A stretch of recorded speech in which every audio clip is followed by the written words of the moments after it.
वे बल पर बल पाते जाते हैं। उनमें से हर एक जन सियोन में परमेश्वर को अपना मुंह दिखाएंगे।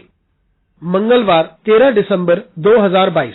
आज के मनन के लिए मैंने आप ही के लिए चुना है मत्ती अध्याय 2 और उसका 3 वाक्य कि यहूदियों का राजा जिसका जन्म हुआ है कहाँ है, क्योंकि हमने पूर्व में उसका तारा देखा है और उसको प्रणाम करने आए हैं। आपका दिन आशीषित हो। जब प्रभु आए तो ये इस टूटे हुए संसार को ठीक करने आए, परंतु सामर्थी लोग परेशान हो गए। आइए इस वाक्य पर मनन करते हैं। आज की सुबह का विषय है सामर्थी लोग परेशान हो गए।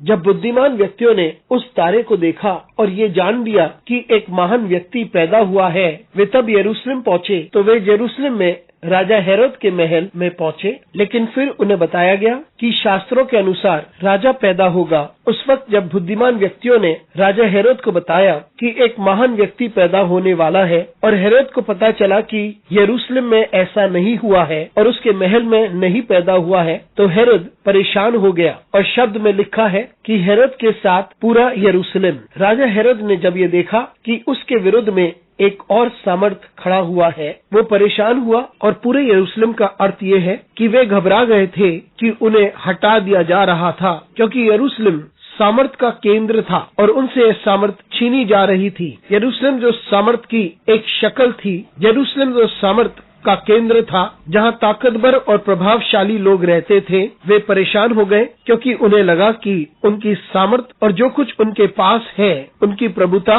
और उनका पद सब हट जाएगा। क्योंकि एक महान व्यक्ति यरूशलेम में पैदा नहीं हुआ, लेकिन बेथलेहम के छोटे से गांव में पैदा हुआ, और ये संभव है कि वह उनकी सामर्थ और उनके पद को चुनौती देगा। मित्रों, वे लोग जो कमजोर हैं और नम्र हैं, और वे लोग जो अपने को महत्वपूर्ण नहीं समझते, वे प्रतीक्षा कर रहे थे कि कोई उनकी जिंदगी को परिवर्तित करे। लेकिन जो लोग सामर्थी हैं और अधिकारी हैं, वे नहीं चाहते कि कोई ऐसा व्यक्ति आए जो सामर्थ की संरचना को बदल दे और उन्हें उनके स्थान से हटा दे, जहां वे शक्तिशाली हैं, प्रभावशाली हैं और सामर्थी हैं। लेकिन यरूशलेम परेशान हो गया था, क्योंकि उनसे ज्यादा सामर्थी कोई आ रहा था। वे परेशान थे क्योंकि उनका पद जा रहा था। वे डरे हुए थे, परेशान थे, क्योंकि वे नहीं चाहते थे कि अपने पद को, अपनी सामर्थ को और अपनी प्रभुता को खोना नहीं चाहते थे। लेकिन प्रभु के आने से इस बात का संकेत मिल चुका था